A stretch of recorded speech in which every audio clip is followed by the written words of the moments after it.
الحمد لله نحمده ونستعينه ونستغفره ونؤمن به ونتوكل عليه. الحمد لله نحمده ونستعينه ونستغفره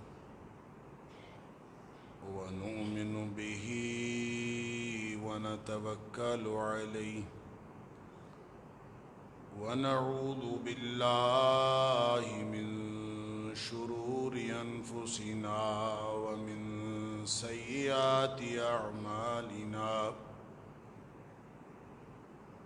من يهده الله فلا مضل له ومن يضلل فلا هادي له.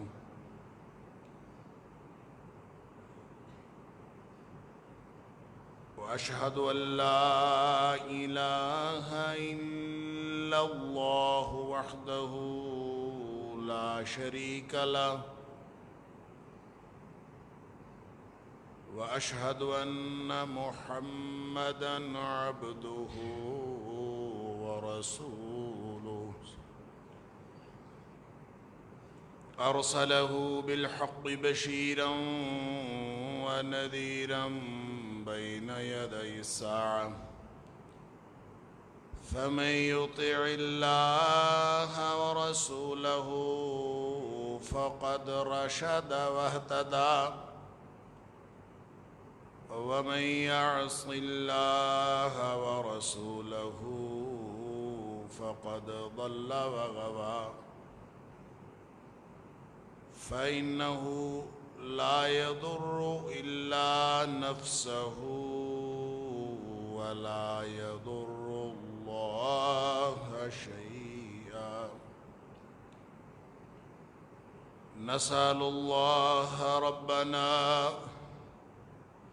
أن يجعلنا ممن يطيعه ويطيع رسوله ويتبع رضوانه ويجتنب سخطه. فإنما نحن به وله. أما بعد فإن خير الحديث كتاب الله وخير الهدي هدي محمد صلى الله عليه وآله وسلم. وشر الأمور محدثاتها وكل محدثة بدعة وكل بدعة ضلالة وكل ضلالة في النار. فأعوذ بالله السميع العليم من الشيطان الرجيم من همزه ونفخه ونفثه. بسم الله الرحمن الرحيم. لقد رضي الله عن المؤمنين إذ يبايعونك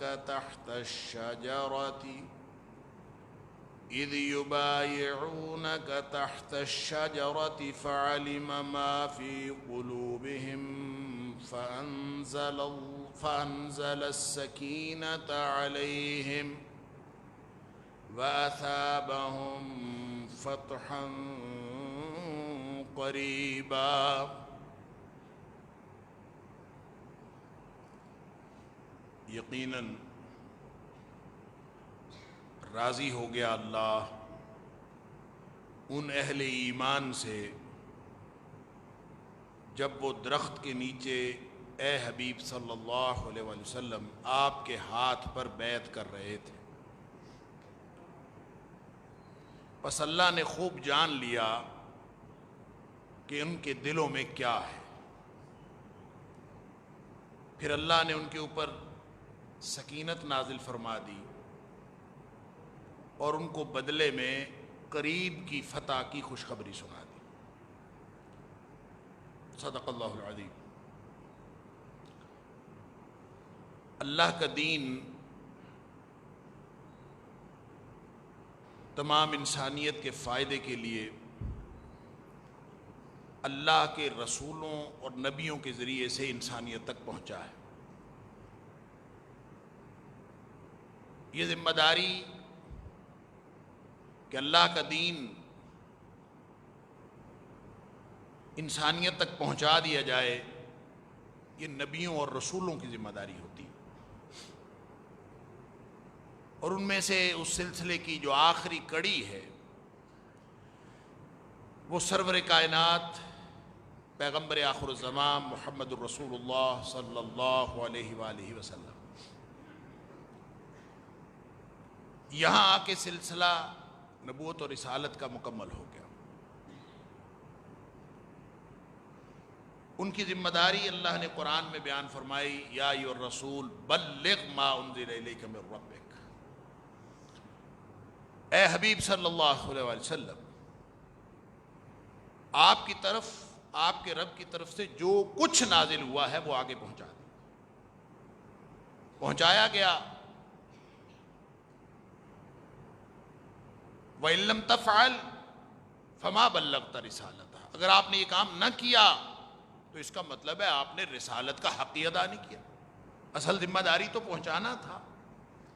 لہذا نبی اکرم صلی اللہ علیہ وآلہ وسلم نے بحسن و خوبی، بدرجہ کمال آپ نے وہ پورے کا پورا اللہ کا دین وہ انسانیت تک پہنچا دیا۔ لیکن اس دین کے جو اولین مخاطبین تھے، جنہوں نے سب سے پہلے نبی اکرم صلی اللہ علیہ وآلہ وسلم سے وہ دین سیکھا، جنہوں نے اس کو قبول کیا، اور جن کی پھر نبی کریم صلی اللہ علیہ وسلم نے ڈیوٹی لگائی کہ آپ نے آگے رہتی دنیا تک پہنچاتے رہنا ہے، وہ صحابہ کرام۔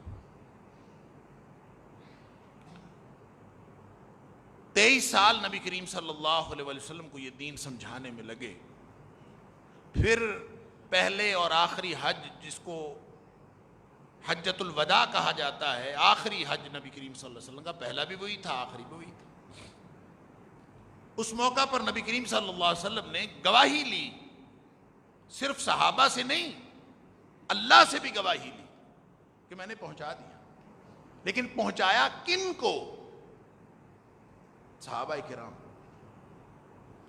کیا میں نے پہنچا دیا؟ پہنچا دیا۔ اور پہلے تو ان سے پوچھا، هل بلغتکم، کیا میں نے تمہیں پہنچا دیا؟ سب نے کہا قد بلغت وادیت ونصحت۔ اللہ کے رسول صلی اللہ علیہ وسلم، آپ نے اللہ کے دین کا پورا پیغام ہم تک پہنچا دیا، آپ نے ذمہ داری پوری کی پوری ادا کر دی، اور آپ نے امت کی خیرخواہی کا حق ادا فرمایا۔ پھر نبی کریم صلی اللہ علیہ وسلم نے اللہ سے گواہی لی، اللہم اشہد، اللہم اشہد، اللہم اشہد۔ 3 دفعہ نبی کریم صلی اللہ علیہ وسلم آسمان کی طرف دیکھتے تھے، پھر انگلی کا اشارہ صحابہ کرام کی طرف کرتے تھے۔ کس کی طرف کرتے تھے؟ صحابہ کرام کی طرف کرتے تھے، اور پھر فرماتے تھے اللہ تو بھی گواہ ہو جا، اللہ تو بھی گواہ ہو جا، اللہ تو بھی گواہ ہو جا۔ پورے کا پورا دین پہنچا۔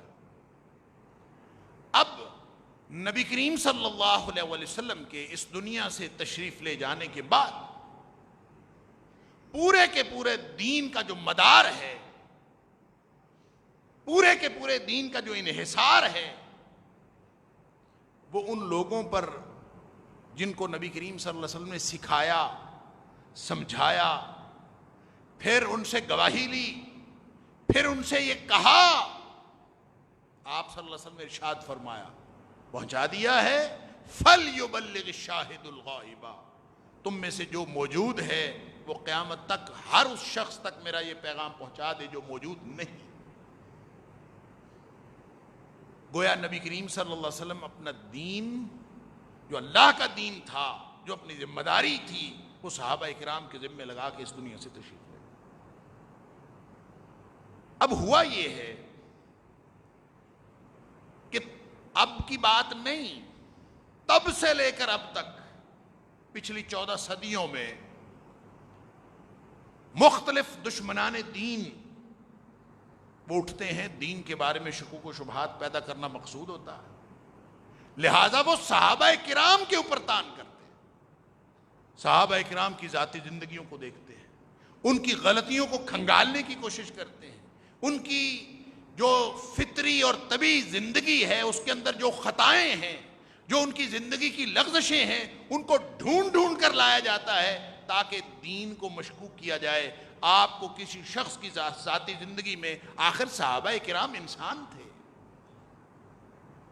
اور غلطی کا امکان، کل بنی آدم خطاء، اگر انسان ہے تو خطا کار ہے۔ اللہ اکبر۔ ہاں، اللہ تعالیٰ نے اپنے نبیوں کو ان خطاؤں سے بچایا ہے۔ خطا کی احتیاج ان میں بھی ہوتی ہے، خطا کا امکان نبیوں میں بھی ہوتا ہے، لیکن ان کو اللہ تعالیٰ امیونٹی عطا فرما دیتا ہے، ان کو اللہ تعالیٰ عصمت عطا فرما دیتا ہے، اللہ تعالیٰ نبیوں کو معصوم عن الخطا بنا دیتا ہے۔ وہ نبی وہ غلطی کرنے کی کوشش کریں بھی تو اللہ تعالیٰ کوئی نہ کوئی رکاوٹ ڈال دیتا ہے۔ شیطان ان کے ساتھ بھی ہوتا ہے، لیکن اللہ نبیوں کو یہ طاقت عطا فرماتا ہے کہ وہ شیطان کے اوپر غلبہ حاصل کر لیتے ہیں۔ خواہشات ان کی بھی ہوتی، احتیاج ان کی بھی ہوتی۔ نبی کریم صلی اللہ علیہ وسلم فرماتے ہیں میرے ساتھ بھی شیطان لگا، ہر شخص کے ساتھ شیطان لگا، میرے ساتھ بھی لگا۔ اللہ کے رسول صلی اللہ علیہ وسلم آپ کے ساتھ بھی شیطان لگا؟ فرمایا ہاں میرے ساتھ بھی لگا، لیکن میں نے اس کو مسلمان کر لیا۔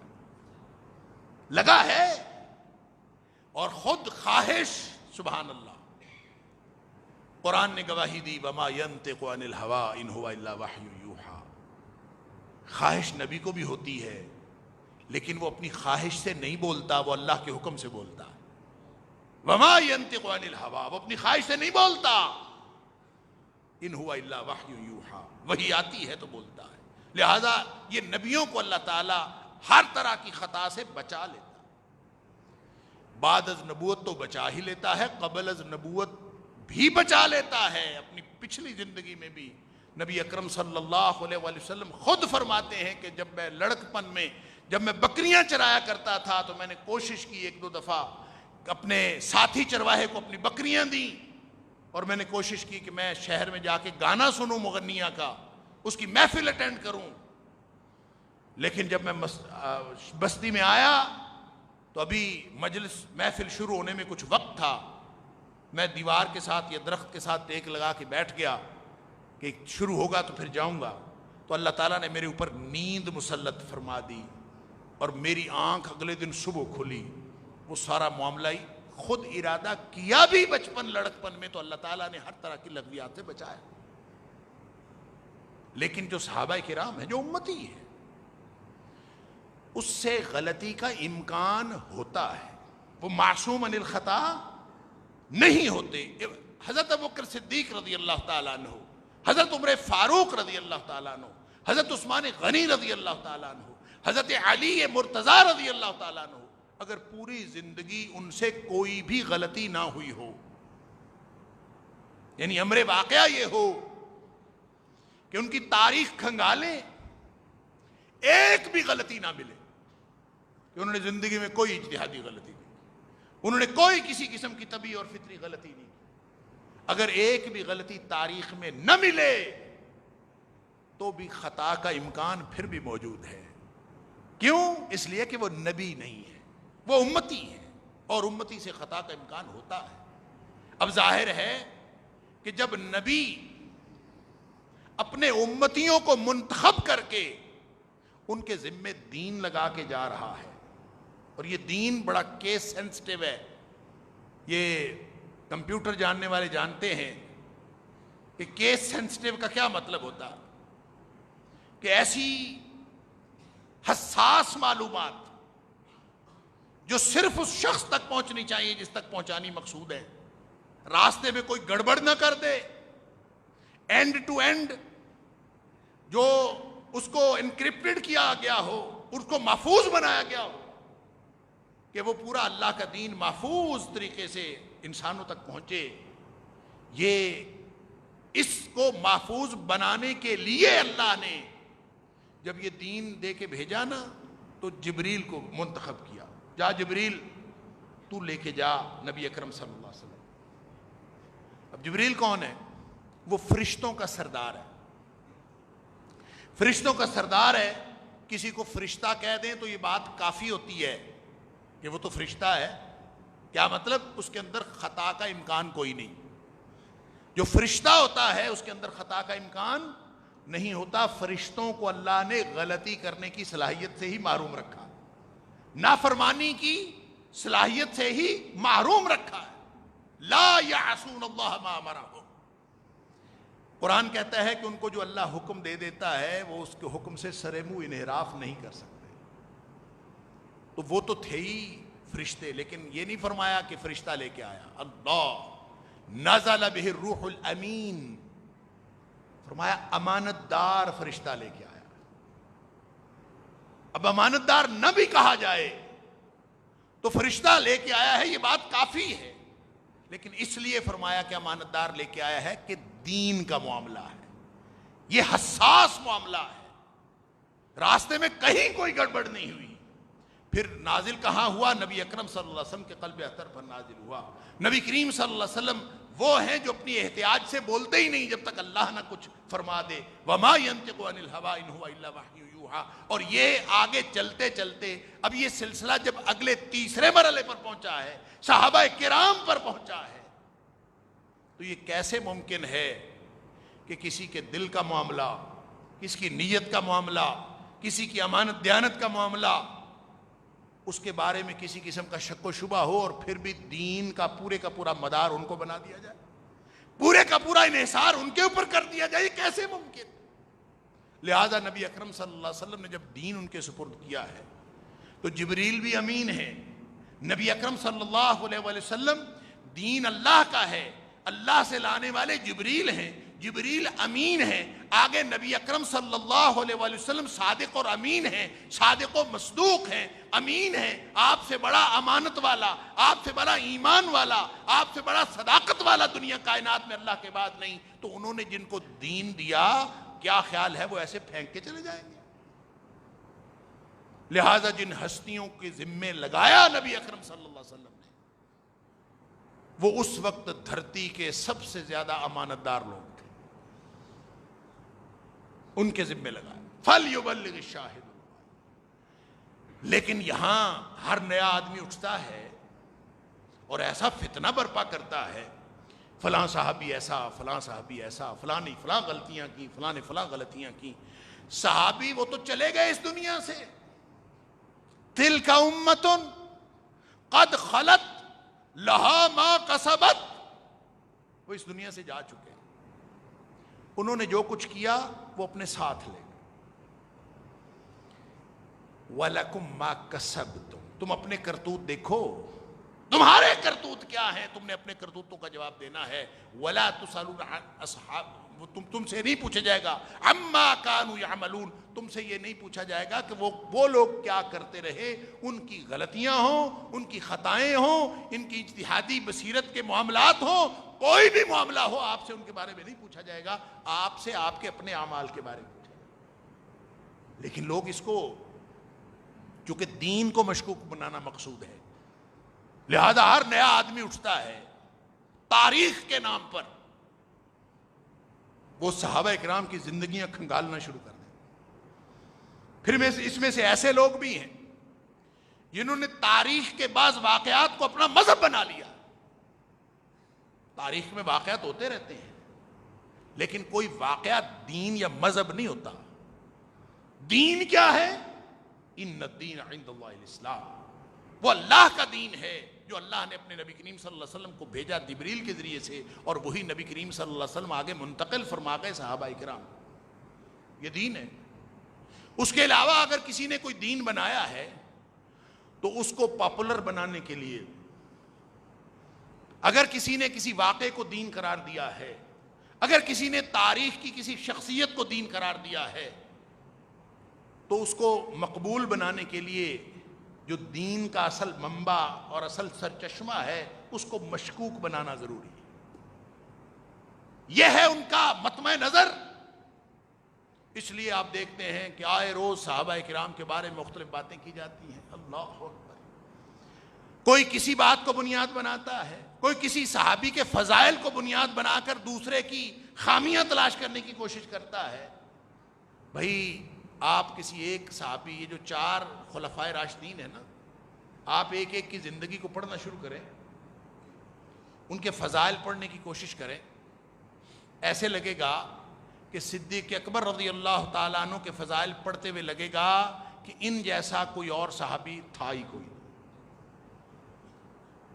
آپ عمر فاروق رضی اللہ تعالیٰ عنہ کی زندگی پڑھنا شروع کریں، آپ کو لگے گا کہ نہیں، یہ ابو بکر صدیق سے بھی افضل ہے، یہ سارے صحابہ سے یہ افضل ہے۔ آپ کو اس کی افضلیت روشن اور واضح نظر آنا چاہیے۔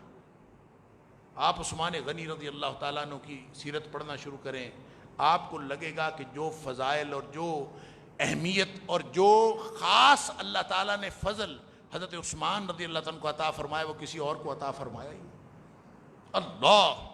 اور آپ حضرت علی رضی اللہ تعالیٰ عنہ کی بات کریں تو ایسے لگتا ہے کہ جو اللہ تعالیٰ نے نبی اکرم صلی اللہ علیہ وسلم کی قرابت حضرت علی رضی اللہ تعالیٰ عنہ کو عطا فرمائی وہ کسی اور کو عطا ہوئی نہیں۔ ہر شخصیت کے اندر اتنی خصوصیات ہیں کہ جب آپ صرف ان کو پڑھیں گے تو اس کا مطلب یہ نہیں ہوتا کہ جب وہ آپ اس کی فضیلتیں آپ کے سامنے آتی ہیں تو دوسرے لوگ کم اہم ہو جاتے ہیں، اس کا مطلب یہ نہیں ہوتا۔ ہر ایک کی اپنی اہمیت ہے۔ یہ سارے کے سارے اللہ کے رسول صلی اللہ علیہ وسلم پر جان دینے والے لوگ تھے، یہ سارے کے سارے ادارے نبوت کے تربیت یافتہ لوگ تھے۔ کسی معاملے میں اللہ نے کسی کو فضیلت دی ہے، کسی معاملے میں اللہ نے کسی کو فضیلت دی، لیکن یہ ایسی مظلوم ہستیاں ہیں کہ پچھلی 14 صدیاں آئے روز کوئی نہ کوئی دشمن دین اٹھتا ہے اور ان صحابہ کرام کے بارے میں زبان کھولتا ہے۔ اللہ تعالیٰ ایسے سارے لوگوں کو ہدایت دے۔ یہ میں نے جو آیت آپ کے سامنے تلاوت کی ہے شروع میں، یہ سورہ فتح کی آیت، لیکن یہ نازل ہوئی ہے سورہ فتح پوری کی پوری، یہ نازل ہوئی ہے حدیبیہ کے موقع پر۔ حدیبیہ کا واقعہ ایک بہت معروف واقعہ ہے، معاہدہ ہوا وہاں پہ حدیبیہ کا۔ نبی کریم صلی اللہ علیہ وسلم تشریف لے گئے تھے عمرہ کرنے کے لیے، 1400 صحابہ کرام آپ کے ساتھ تھے۔ اللہ اکبر۔ اور وہاں کفار مکہ نے حدود حرم سے باہر روک لیا، حدود حرم میں داخل نہیں ہونے دیا۔ نبی کریم صلی اللہ علیہ وسلم نے یہ کہہ کے سارے صحابہ کرام کو ترغیب دلائی تھی کہ ہم لوگ عمرہ کریں گے، وہاں پہ اپنے سر منڈوائیں گے۔ گویا ایک شوق تھا، ایک انتہائی درجے کی رغبت تھی نبی کریم صلی اللہ علیہ وسلم کو، تو 1400 صحابہ کرام ساتھ ہو دیے۔ لڑنے کا بالکل ارادہ نہیں تھا، لہذا محض وہ ایک تلوار جو ساتھ ہوتی تھی، ہر شخص کے لباس کا حصہ ہوتی تھی، اس کے علاوہ کوئی اور اسلحہ نہیں لیا، لڑنے کا کوئی پروگرام نہیں ہے۔ اس کے باوجود ان لوگوں نے آپ کو داخل نہیں ہوئے۔ بڑے دل گرفتہ ہوئے صحابہ کرام، بڑی پریشانی ہوئی۔ بہرحال وہاں پہ ایک معاہدہ ہوا، اس معاہدے کو معاہدہ حدیبیہ کہتے ہیں۔ اس میں بھی پریشانی کی بہت ساری باتیں ہیں، جو بظاہر وہ معاہدہ مسلمانوں کے حق میں نہیں لگ رہا تھا، اس کی شکیں ایسی تھیں کہ وہ لگ رہا تھا کہ اس کے اندر کوئی مسئلہ ہے، لیکن نبی کریم صلی اللہ علیہ وسلم نے فرمایا کہ اس کو کرو۔ آپ نے اس معاہدے کو مکمل، صحابہ کرام کی مرضی کے خلاف نبی کریم صلی اللہ علیہ وسلم نے فرمایا اس کو کرو، ہو گیا۔ صحابہ کرام کی دل گرفتگی کا جواب آسمانوں سے آیا، انا فتحنا لک فتحا مبینا، اے حبیب صلی اللہ علیہ وسلم ہم نے آپ کو واضح فتح عطا فرمایا۔ گویا معاہدہ حدیبیہ فتح کی نوید بن گیا۔ لیکن جس واقعے کی طرف اور جس ایک خاص فضیلت کی طرف میرا اشارہ ہے، وہ حضرت عثمان غنی رضی اللہ تعالیٰ عنہ کو اللہ تعالیٰ نے ایسی فضیلت عطا کی ہے، جو کسی اور کو عطا نہیں، اور شاید تاریخ میں کبھی کسی کو عطا ہو نہیں سکتی۔ اللہ، یعنی سارے صحابہ کرام کے بارے میں لوگ باتیں کرتے ہیں، کبھی کسی کے بارے میں، کبھی کسی کے بارے میں، لیکن جتنی مظلومیت اس بارے میں اور جتنا مظلوم حضرت عثمان غنی رضی اللہ تعالیٰ عنہ ہیں، جن لوگوں نے بھی بات کی ہے سب سے زیادہ عثمان غنی رضی اللہ تعالیٰ عنہ کو بطور، شاید ان کی شرافت تھی، شاید ان کی حیا تھی، شاید ان کی کم گوئی تھی، تب سے لے کر اب تک حضرت عثمان غنی رضی اللہ عنہ کو ہر بات میں کوئی شخص کوئی غلطیاں قرار دیتا ہے، کوئی غلط، اور نئے نئے لوگ اٹھتے ہیں اور کتابیں لکھتے ہیں، اس میں سب سے زیادہ تان جو کی جاتی ہے صحابہ کرام میں سے وہ حضرت عثمان غنی رضی اللہ۔ میں آپ کو اس طرف بھی ان کی جو تفصیلات ہیں فضائل کی، میں اس کی طرف آپ کی توجہ نہیں دلانا چاہتا، وہ ساری معروف ہیں، ذو النورین ہیں۔ ذو النورین کا مطلب پتہ ہے کیا؟ دو نوروں والا۔ دو نور کیا ہیں؟ کہ نبی کریم صلی اللہ علیہ وسلم کی دو صاحبزادیاں یکے بعد دیگرے حضرت عثمان غنی رضی اللہ عنہ کے نکاح میں آئیں۔ حضرت رقیہ رضی اللہ تعالی عنہا، اللہ اکبر، پہلے نبی کریم صلی اللہ علیہ وسلم نے حضرت رقیہ سے نکاح کیا حضرت عثمان غنی رضی اللہ عنہ، اور اس وجہ سے یہ ذو النورین بعد میں فوت ہو گئی۔ جب غزوہ بدر کا موقع آیا حضرت عثمان غنی رضی اللہ عنہ بدر میں نہیں گئے، کیوں؟ نبی کریم صلی اللہ علیہ وسلم نے حکم دیا رقیہ بیمار ہے تو رقیہ کی تیمارداری کر، اللہ تعالیٰ تجھے اصحاب بدر جیسا اجر بھی عطا فرمائے گا اور تجھے مال غنیمت میں حصہ بھی ملے گا۔ لہذا مال غنیمت میں حصہ بھی ملا، گئے نہیں، مال غنیمت میں حصہ بھی ملا، اور اجر میں بھی نبی کریم صلی اللہ علیہ وسلم نے بشارت دی کہ حصہ ملے گا۔ سبحان اللہ۔ اور امام بخاری علیہ الرحمہ نے جو اصحاب بدر کی فہرست دی ہے اس میں عثمان غنی رضی اللہ عنہ کا نام شامل کیا، شامل ہوئے بغیر یہ اعزاز کسی اور کو ملا۔ پھر سب نے ہجرت کی ہے، اور ہجرت اتنا بڑا عمل ہوتا ہے کہ نبی کریم صلی اللہ علیہ وسلم نے فرمایا الہجرت تہدم ما کان قبلہا، جو کوئی شخص اللہ کے لیے ہجرت کر لیتا ہے اس سے پہلے کے ساری زندگی کے گناہ معاف ہو جاتے ہیں۔ اور حضرت عثمان غنی رضی اللہ تعالیٰ عنہ وہ ہیں جنہوں نے 2 ہجرتیں کی ہیں، یہ ذو ہجرتین بھی ہیں۔ پہلی ہجرت حبشہ کی ہے، اور ہجرت حبشہ جو کی ہے وہ اکیلے نہیں کی، وہ اپنی زوجہ محترمہ کے ساتھ کی ہے، اور زوجہ محترمہ کون تھی؟ وہ نبی اکرم صلی اللہ علیہ وسلم سرور کائنات کی صاحبزادی محترمہ تھی، حضرت رقیہ رضی اللہ تعالیٰ عنہ۔ اللہ، اور علامہ ابن کثیر تاریخ میں لکھتے ہیں کہ حضرت ابراہیم علیہ السلام جنہوں نے اپنی زوجہ حضرت سارہ کے ساتھ ہجرت کی تھی اللہ کے دین کے لیے، اس کے بعد یہ پہلا جوڑا ہے جس نے اللہ کے دین کے لیے ہجرت کی۔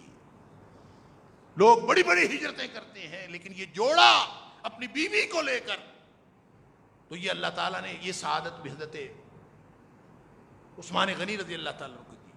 اللہ اکبر۔ لیکن جو بات میں اس آیت کے حوالے سے کرنا چاہ رہا ہوں وہ یہ،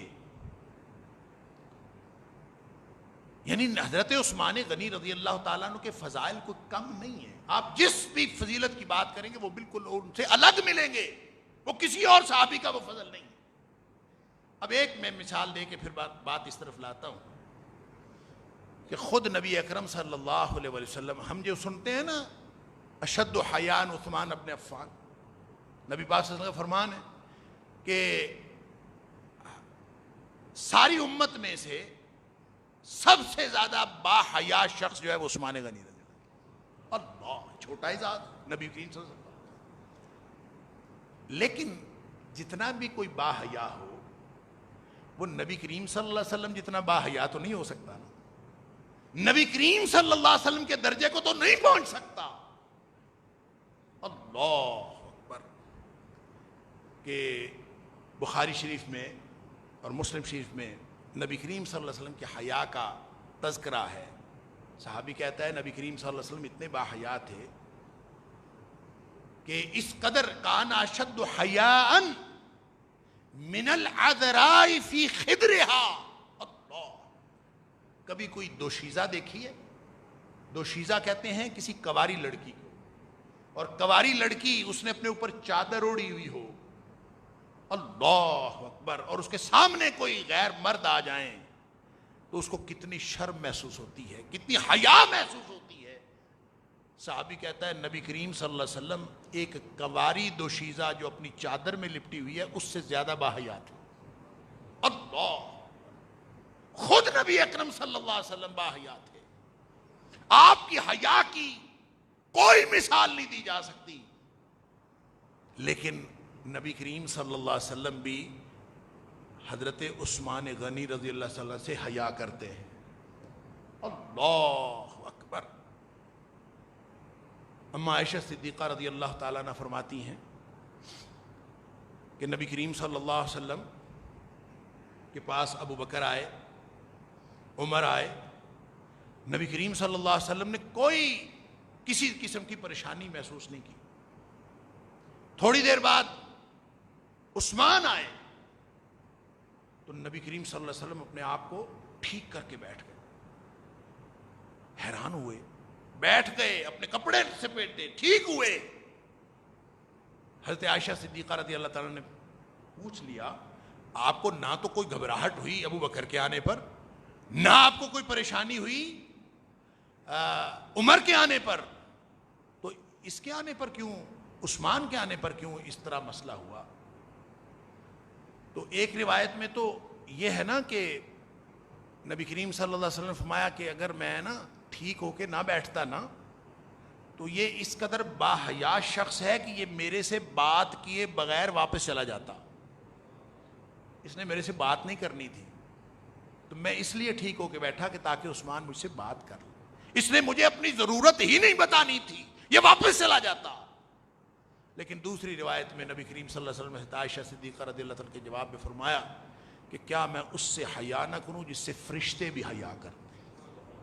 اللہ اکبر، الا استحیی، کیا میں اس شخص سے حیا نہ کروں جس سے فرشتے بھی حیا کرتے ہیں؟ اللہ اکبر۔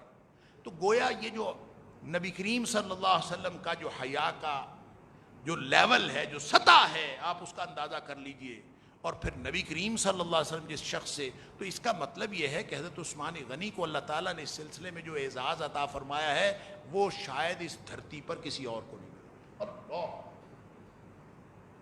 وہ عثمان ہیں، حدیبیہ کا موقع ہے اور کفار نے روک لیا ہے کہ جانے نہیں دینا عمرے کے لیے، اب مذاکرات ہونے شروع ہوئے، تو انہوں نے کہا جی ایسا کریں کہ ایک سفیر بھیجیں، اب یہ حدود حرم سے باہر ہیں حدیبیہ کے مقام پر، تو مکہ میں ایک سفیر بھیجیں۔ کس کو بھیجنا؟ عبداللہ بن عمر رضی اللہ تعالیٰ عنہ، عمر فاروق رضی اللہ تعالیٰ عنہ کے بیٹے، وہ عمر جس کے بارے میں نبی اکرم صلی اللہ علیہ وسلم کا اپنا فرمان ہے کہ میرے بعد کوئی نبی ہوتا تو عمر ہوتے، وہ بھی موجود ہیں، صدیق اکبر بھی موجود ہیں، علی مرتضیٰ بھی موجود ہیں، سارے صحابہ 1400 صحابہ کرام موجود ہیں۔ حضرت عبداللہ بن عمر رضی اللہ تعالیٰ عنہ فرماتے ہیں اگر پوری وادی میں کوئی عثمان سے زیادہ معزز ہوتا تو نبی کریم صلی اللہ علیہ وسلم بطور سفیر اس کو بھیجتے۔ یہ بخاری کے الفاظ ہیں، حضرت عبداللہ، بخاری شریف کے اندر حضرت عبداللہ بن عمر رضی اللہ عنہ کہ سب سے زیادہ معزز شخص کو بھیجا کیونکہ بہت اہم معاملہ تھا۔ لیکن ان بدبختوں نے کیا کیا کہ انہوں نے حضرت عثمان غنی رضی اللہ عنہ کو روک لیا، گئے تھے گفتگو کرنے کے لیے اور گفتگو کر کے واپس آنا تھا، انہوں نے روک لیا، آنے نہیں دی۔ افواہ پھیل گئی کہ حضرت عثمان غنی رضی اللہ عنہ کو شہید کر دیا گیا۔ اب ظاہر انہوں نے روک لیا، اب دشمنی تھی، بڑی ٹینس صورتحال تھی اور اس میں انہوں نے روک لیا۔ افواہ پھیل گئی کہ انہوں نے تو حضرت عثمان غنی، اور سفیر کو قتل کرنا ویسے ہی بہت بڑا، ہمیشہ سے ایک بہت اعلان جنگ کے مترادف تصور کیا جاتا ہے، اور پھر سفیر بھی نبی اکرم صلی اللہ علیہ وسلم کا، اور سفیر بھی عثمان غنی رضی اللہ عنہ جیسا۔ اللہ، افواہ پھیل گئی۔ نبی کریم صلی اللہ علیہ وسلم نے فرمایا کہ اب عثمان کے، اب آئے ہم عمرہ کرنے کے لیے ہیں، اسلحہ ساتھ نہیں لائے، ہم آئے لڑنے کے لیے نہیں ہیں، لیکن اب معاملہ ایسا ہے کہ عثمان کی شہادت کی خبر آئی ہے، تو اب ہم عثمان کی شہادت کا بدلہ لیے بغیر واپس نہیں جائیں۔ لہذا آپ نے خود بھی عہد کیا، پھر آپ نے سارے صحابہ کرام سے ایک ایک کر کے عہد لیا، آؤ میرے ہاتھ پہ بیعت کرو کہ جب تک عثمان کی شہادت کا بدلہ نہیں لیں گے ہم نہیں جائیں گے۔ اللہ، 1400 صحابہ کو نبی اکرم صلی اللہ علیہ وسلم گویا اس جنگ میں جھونکنے پر تیار ہو گئے کہ معاملہ صرف حضرت عمر فاروق، حضرت عثمان غنی رضی اللہ تعالیٰ کی ایک زندگی کا تھا، آپ نے 1400 زندگیاں اس کے اوپر وارنے کا پروگرام بنایا۔ اس کو کہتے ہیں بیعت رضوان۔ اللہ نے اس آیت میں اس بیعت رضوان کرنے والوں کی فضیلت بیان فرمائی۔ لقد رضی اللہ عن المؤمنین اذ یبایعونک تحت الشجرہ، جن لوگوں نے درخت کے نیچے بیٹھ کر آپ کے ہاتھ پر بیعت کی، اللہ ان سب سے راضی ہو گیا۔ کم حال ہے، اللہ ان سب سے راضی ہوا جو اپنی جان قربان کروانے کے لیے تیار ہوئے۔ کس کے لیے؟ عثمان کے لیے۔ اور وہ عثمان، وہ اس دھرتی کا مظلوم ترین انسان ہے کہ ہر ایرا غیرہ اٹھتا ہے تو عثمان کے بارے میں بات کرتا ہے۔